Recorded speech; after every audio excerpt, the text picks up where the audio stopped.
from the Mercy One studio. Support for Iowa Catholic Radio and Making It Personal is provided by Sarah Vocations Ministry. Learn more at joinserra.org. Making It Personal with Bishop William Joensen on Iowa Catholic Radio and iowacatholicradio.com. Welcome to Making It Personal with Bishop Joensen. I'm Kelly Metro-Collins with the Diocese of Des Moines. On today's show, we're going to be talking about Biking for Babies. Our guest today is Jimmy Becker, founder and chairman of the board for Biking for Babies and a member of St. Luke Parish in Ankeny. We'll be visiting with him about the organization and tomorrow's ride in Ankeny. But before we get to today's interview, let's find out what's on Bishop's mind. Kelly, we've rolled into August already. It's just incredible. The summer months are going. I'm sure our young people are counting the days of summer remaining with some bittersweet sentiments as well. Maybe some are taking vacation as well. The church continues to be who it is. Our region bishops are engaging in this promised dialogue about the Eucharistic revival and the possible formulation of a doctrine document that the Committee for Doctrine would help us formulate. So we'll be engaging in discussions here in these weeks as giving input as well, looking at the various aspects of that, about the outline of the document that the Committee on Doctrine has given us, about a deeper understanding of the Eucharistic practice and faith. Is there anything that we would consider essential to the Eucharistic revival of the next 3 years that we're not looking at yet? And does it present what is needed in the church at this time? So some discernment. Well, please, people would pray for our country's pastors, including myself, that the Holy Spirit will guide us in our deliberations, and that this has been something that's evolved from how it initially was. It's not meant to target individuals, but it will also not blink or be bashful. I mean, we'll have the boldness of the gospel and the courage that the Spirit endows us with to speak as pastors, to call us all to deeper communion with Christ and conversion of heart as we go forward. I was really blessed last weekend to finally get down to St. Francis of Assisi Parish in Corydon. They celebrated in a Methodist church, as many know there, down in Wayne County, and the long-standing relationship between the Methodists and the Roman Catholics. So ecumenical comity prevails, a beautiful thing on that front. And then to be at St. Brendan and Leon in Decatur County. So Father Samuel Danso, always the consummate host, and for me, a chance again to be with the people of the diocese in a way, and some of the rural parishes where the faith has been so vital and so alive, and just to draw from that spirit and hopefully to affirm the brothers and sisters, to build them up as one diocesan family as we go forward. Our permanent deacons and their wives made their kind of annual continuing ed time at the Conception Abbey. John Leonetti, familiar to Iowa Catholic Radio listeners, was guiding them in a retreat time, an opportunity for enrichment. So hopefully the Spirit helps them to be ever more alive and equipped for their ministries and all that we're about. And then, of course, the Olympics winding down this weekend. We're going to be talking about biking for babies, but on that kind of global scale, this sometimes secular liturgy wrapped in a pagan spectacle, but it is the human element that ultimately comes forward as they strive to be stronger, higher, faster, and to set records as many as the swimmers have done. I always need to consult my brother David to give me the skinny on the swimming. He gives me the insiders as now coach at the Johnston Swim Club, but a long-time Central Iowa and many state championships there. But he really does have an acute analysis, and so I always listen in my relative layman's perspective to learn more about obviously track and field and so many other sports. Kelly, are there particular events you like to watch or that you take in? Yeah. You're kind of an Olympic I do enjoy it. Yeah, I like to watch swimming, gymnastics. I like the women's gymnastics. Obviously, I'll be tuning in to see Carissa Schweitzer. Yes. Yeah. Track and field. Yeah. And I think we were reminded, with Simone Biles and everything, that these are human beings and that we sometimes, make them icons of sport, but almost elevate them to the level of idols. And so I think, we have to be careful about projecting our needs to have heroes and in their own humanity and humility. I think Simone, that she too has her soul and limitations, and I really commend her for what she was able to do. And I think we're enriched by those who win, but also those who compete well and show us the nobility of sport and kind of stretching us. The human, as Blaise Pascal said, always striving to exceed the human, surpassing the human, but not to relegate others to a lower level, but to show us what God has endowed us with. All right, we're going to take a quick break. When we return, we'll welcome Jimmy Becker, founder and chairman of the board for Biking for Babies. You listen to Making It Personal with Bishop Joensen. Support for Iowa Catholic Radio and Catholic Women Now provided in part by Marr Security, providing security solutions for homes and businesses since 1953. Marr Security is a Catholic-owned family business supplying security systems, access control systems, video surveillance, fire alarm systems, and video doorbells. All alarm systems are monitored out of their monitoring center located in the state of Iowa. Marr Security, 515-244-5660, permarsecurity.com. Support for Iowa Catholic Radio and Dowling Catholic Sports is provided in part by Ashworth Vision Clinic. With 2 licensed optometrists, Barbara Sheets, a Dowling graduate, and Dr. Craig Harper, the Ashworth Vision Clinic team provides complete eye exams, contact lenses, glasses, glaucoma testing, and pre- and post-operative care. Ashworth Vision Clinic is located at 60th and Ashworth in West Des Moines. 515-440-4610 or online, ashworthvision.com.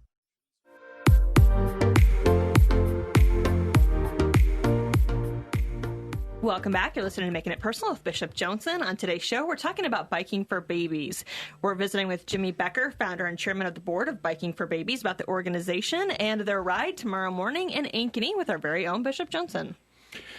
Jimmy, thank you for being with us. I can speak familiarly because we do know each other, sometimes workout partners, but also companions, compadres in the cause of life and all that we're about. We'll get to kind of reflect on a moment that we shared together, but can you just kind of speak a little bit to where your life path has led you to be a kind of godfather figure of Biking for Babies, as one who was a triathlete yourself, involvement as kind of bringing the gospel into the lives of young people, and how all these things have kind of converged in Biking for Babies.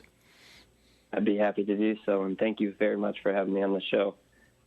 So, Biking for Babies started in 2009. At the time, I was a senior in college at the University of Illinois. Originally being from the Des Moines area, I grew up with a strong faith, and that only flourished when I got to college. And my senior year of college, I was involved. Which is not always the case for college students, right? So, I'm very thankful for that. Mm-hmm. When I was in college, I got involved with the Focus on campus and had a young man by the name of Mike Schaefer who I discipled through the Focus program. So he was a couple years younger. And during the winter break, we were accountability partners, and he had a passion for running, in much the same way I shared a passion for triathlons. And I was reading a book, and in the book there was a short excerpt from a homily that was presented at World Youth Day in Denver, Colorado in 1993. And it was a statement from St. John Paul the Great, in which he said, "Woe to you if you do not succeed in defending life." And that statement hit me like a ton of bricks, and I shared that shortly after with Mike, and he shared that same reaction. And we looked at each other. I guess not necessarily looked at each other. We were on the phone, but while we were talking on the phone, you could just tell in the reaction that it prompted us to action, because it led us to a question, and that question is, what are we doing? And the truth of that statement at that time was not very much when it came to responding to God's commission with love as it pertains to our time. And I think that we look to the greatest evil of our time, and we see the greatest opportunity for good. And the greatest evil of our time, no question, is the unfortunate reality that is abortion and just the degradation of life, devaluing of family and everything else. And so as opposed to just sharing bad news, we are called as Christians to share the good news. And Biking for Babies is a way to share the gospel of life by witnessing to hope and bringing young people together in a way to let the culture know that even if it gets dark, the light still shines brighter. So with Mike and your involvement and Fellowship of Catholic University Students, an organization that has a kind of evangelical purpose on, I don't know the latest number as well as it approached 200 colleges and universities in the United States, but and Curtis Martin and all that's there. But this became very personal, and it was kind of your appropriation of your discipleship. You eventually became a focus missionary. Is that correct? Yeah, that's correct. So after I graduated, I went on to serve as a focus missionary for 3 years. I served up at the University of Wisconsin in Madison, and then down at the University of Texas in Austin. And it was a wonderful experience. Very blessed to have experienced that, both on campus, but also just through the connections and relationships that were formed with many of my mission partners, fellow parishioners, and fellow Catholics within the Greater Diocese of Des Moines. Beautiful, and we won't talk too much about the University of Texas as they've abandoned the Big 12, and some of us are a little spiteful about that right now. But back on message here. So getting traction with Biking for Babies, kind of something that starts very small, but like a mustard seed, began to flourish. So how were the first experiences and the support of pregnancy resources centers? So was there the relationship with pregnancy resource centers and then the bike rides came, or was it the reverse? So which came first, the chicken or the egg here? Yeah, great question. And so once we got back to campus again, because it was that Christmas break, we came back and got in contact with John Paul Deddens, who at the time was the executive director for the Students for Life on campus. And we asked him, what can we do, or how can we get involved in order to help? And we shared with him the initial inspiration. Mike had also had an interest in going on a bicycle and camping overnight over several days. And so we brainstormed with John Paul Deddens. He was actually the one that came up with the name Biking for Babies. And then we got involved with the pastor at the Newman Center, and he allowed for us to speak to the students, and then just kind of spread word from there. And through John Paul, we got connected with the local pregnancy resource center. It's called Living Alternatives, and got to know the executive director really well. And on the third day of our ride, we actually rode through and stayed in Champaign. And while we were there in Champaign, there was an event that was put on by the local pregnancy center, Living Alternatives, and they brought in a family who had adopted their child through the center. And in addition to the adopted parents coming with the child, the mother of the child came as well and shared her story, her testimony through the experience that she had at the Pregnancy Resource Center. And so for both Mike and I, it was a very impacting event, so much so that what started out as a spring break initiative, we were inspired to continue. And it wasn't until about the third or the fourth year that we really started to take shape as a nonprofit organization and kind of getting all the ducks in the row, so to speak, and formalizing at more of a national level. And that took the involvement of several parties, with me going to serve on campus at University of Wisconsin, and helped in a lot of ways because we were able to spread the word, at least on two relatively big campuses in the country. And then from there, others found out about it, and thanks be to God, it's continued to grow. So, yourself with some savvy in business, but as you found just people coming forward, goodwill people who are kind of advocates for the cause of life, who were lending their professional expertise, legal, business, or otherwise, they were attracted to this as well and kind of glommed on to what you were about? Yeah, that's exactly right. We recognize that, like Jesus reminded us, and as the Gospels say, we are the body of Christ, and we all have a part to play. And we recognize that we have different gifts and abilities that God has given us. And so where we may have weaknesses, those are strengths for others. And so we found ways to work together through the involvement of attorneys, accountants, different professions of people, and many passionate souls who truly wanted to help to see the mission flourish and thrive. And it's actually more recent years, within the last couple years, that we've formalized with having a board of directors, and are very privileged, Bishop, to have you on our board, in addition to several other members who give of their time, talent, and treasure in so many different ways to help us in this season of growth. And well, I think you were very opportunistic, Jimmy. I think 2 weeks after I was ordained bishop, we were having lunch together, and it's like, wow, yeah, life, cycling, this is a no-brainer. So yeah, there wasn't a whole lot of discernment in accepting your invitation. So yeah, thanks be to God for that. Yeah. So. We talk about the different gifts and the weaknesses and strengths. You and Mike were pretty elite level athletes. Is that the profile of the average cyclist who's drawn to this? And we can think about conversion in terms of athleticism, but the spiritual conversion that goes on too, including hardening one's backside to be able to withstand much longer than a ragbri ride in the saddle. Yeah, so we've made some changes over the years, and there were certain years where we went a little bit too far with it. I know one year in particular, we rode from St. Augustine, Florida, up to Chicago, and then had another route that went from Dallas up to Chicago. And both of those routes, we had back-to-back days, either going through mountains and or riding roughly about 200 miles. And we found that that's not sustainable. And so in more recent years, we've made it to where it's roughly about 100 miles a day, give or take, some days obviously being a little longer than that. And that is something that it's still a significant feat, but at the same time, it's still achievable. And what makes it achievable that we found out is the art of drafting, if you will, and kind of another way of putting that is to say, coming to see the beauty of working together and accomplishing something that would otherwise seem like an impossible feat. And what's beautiful about that is it's very much analogous to the reality of life.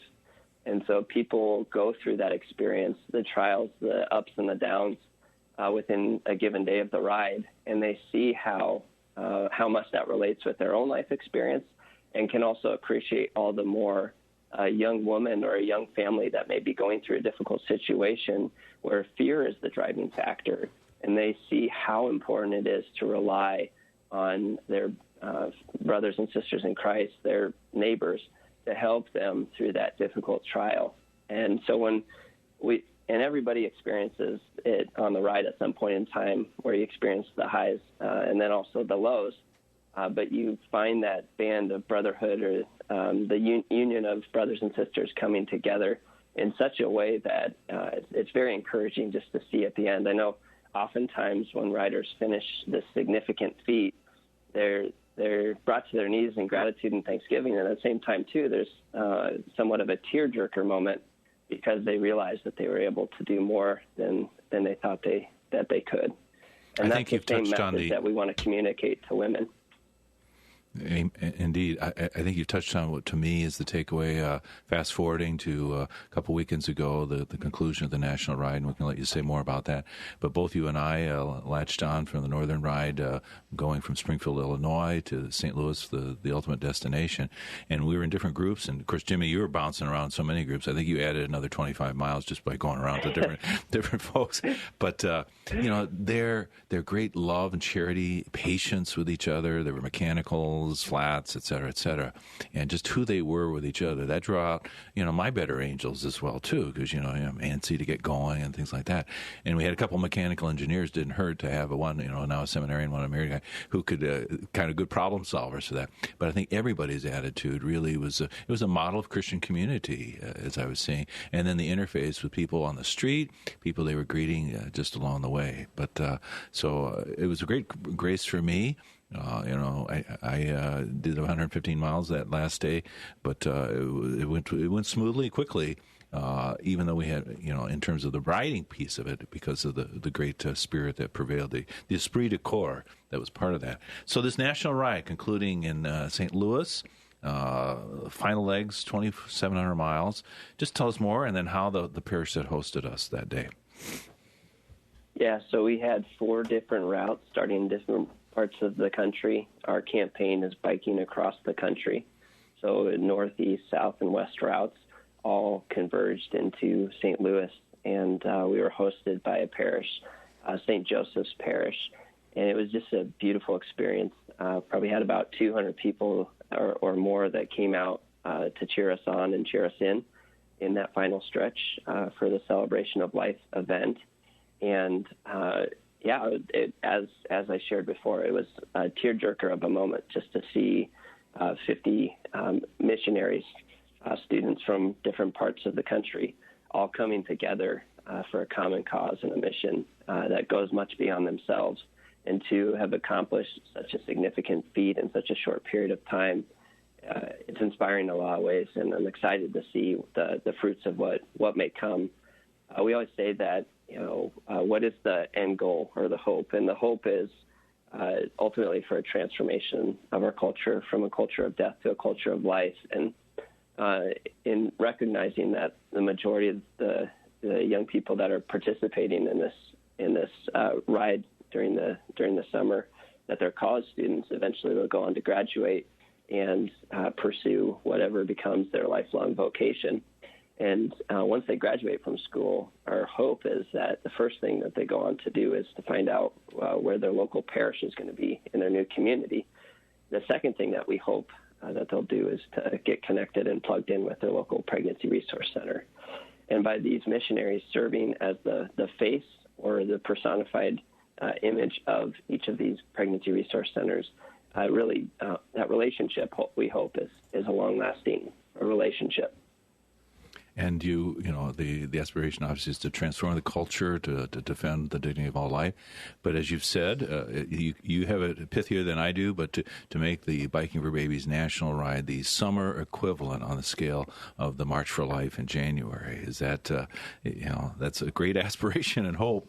I see some gaining traction and inspiring the people of that parish to affirm them in the good work they were already doing at St. Joseph's in the greater St. Louis area. So, Jim, if you're willing to stay with us, we're going to go to a short break and then bring you back.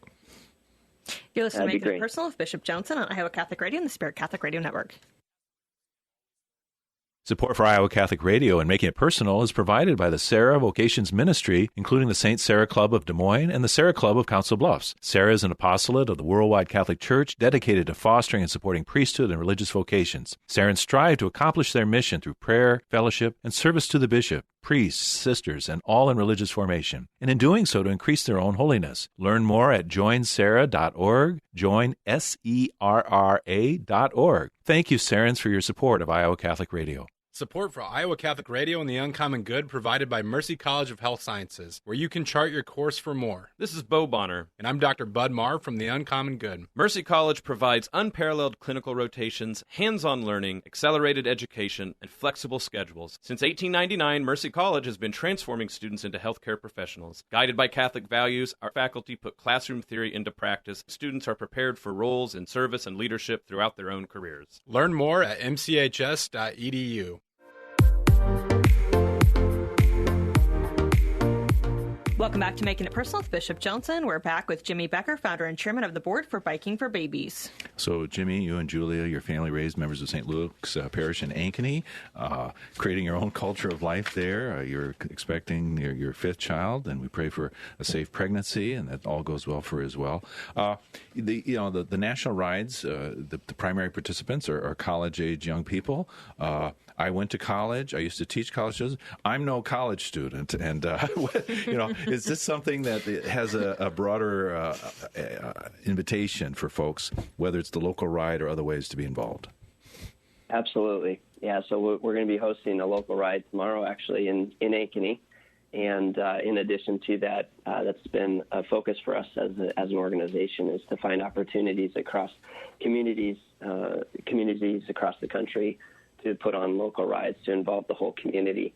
That, in addition to, we recognize the fact that we're all in this together, from the oldest to the youngest, and each of us play an intricate part in transforming the culture.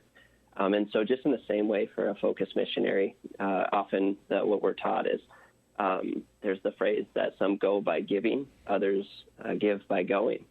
And what's beautiful about the National Ride is that the young missionaries have an opportunity to give by going. And what's great is that others can go by giving. And so our hope is to continue to build off of the traction that's been established over the initial 12 years, and then also work to have that community effect at a more local level, because our three goals as an organization are first and foremost to transform the culture, and our focus in doing that is to focus on the younger generation and working together to build unity within communities. And then in addition to that, we want to build awareness for the work that pregnancy resource centers are doing across the country, because the reality is that most people don't know what pregnancy resource centers are and what they do. Local centers like our own here in the Des Moines area, whether it's Intervisions or Agape. And so we want to promote and build greater awareness for what they're doing, and then also help them out financially, because a lot of those centers are run through the gracious support of volunteers as well as faithful donors that help to make these centers survive and hopefully thrive. And so we're wanting to help even more to be an additional support system for those pregnancy resource centers to help them all thrive. And so worthy an endeavor and cause, and I'm looking forward to not only participating with some financial support, but getting the legs turning and turning it over a little bit. People can look for the Biking for Babies Ankeny local ride site. Just some particulars there: the Ankeny High Trestle Trailhead, 5-mile children family ride, no cost. The 23-mile ride for $25, and the 48-mile ride at $45. So your reminder that it's a ride and not a race. Okay.